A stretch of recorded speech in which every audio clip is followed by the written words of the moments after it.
reaction doon sa pag-amin po sa kauna-unahang pagkakataon ni Mayor Inday Sara na siya daw po ay open para tumakbo para sa pagka-presidente, at yun po yung kauna-unahang pagkakataon na siya po ay sumagot na she is open to the idea. Yan Open po lang naman. Opo. Open lang. That is all there is to it. Oh. As usual, may I give a little bit of a personal comment dito sa programa to. My stand is I am against really the candidacy of my daughter.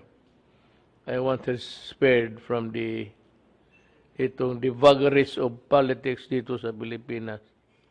Lalo na itong mga personalities around in the likes of Trillanes, si De Lima. Walang ginawa kung hindi mag-atake ng kapwa-tao nila. So, I would rather that ibigay ang gobyerno sa kanila, let them win. I wish them luck, and even wish them win kung manalo sila para kanila na itong gobyerno at gawin nila ang gusto nilang gawin. Ako ay masasaktan ako pag siyempre anak ko. Itong bastos, itong bunganga ni Trillanes. Ewan ko kung saan niya nakuha yung katangian na yan. Pati itong si De Lima. She is wallowing in pity, and as a consequence of that, she has become virulent, almost virulent talaga ang lamor pa sa bunganga.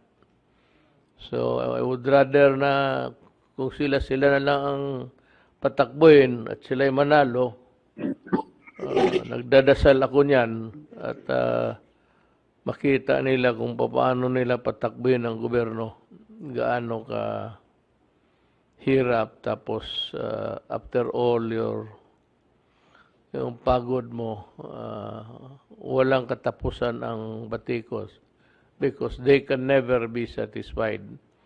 They can no longer be appeased by anything except that they are hungry also for power. Mabutit matikman nila para makita naman natin kung paano sila mag-perform. How I wish that they would run and they will win. Magandang ano yan. Kung gusto ko, itabi ko na lang muna ang anak ko. Maybe some other time, not at this time when the Philippine politics is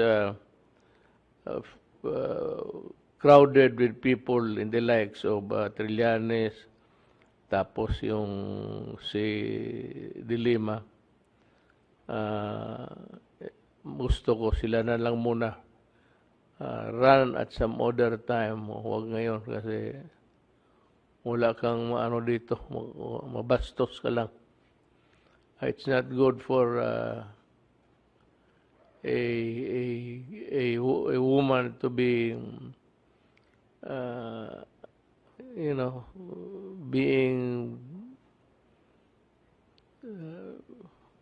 brazen yung masyadong mga salita at masaktan lang. So as a father, I would not want that to happen to my daughter.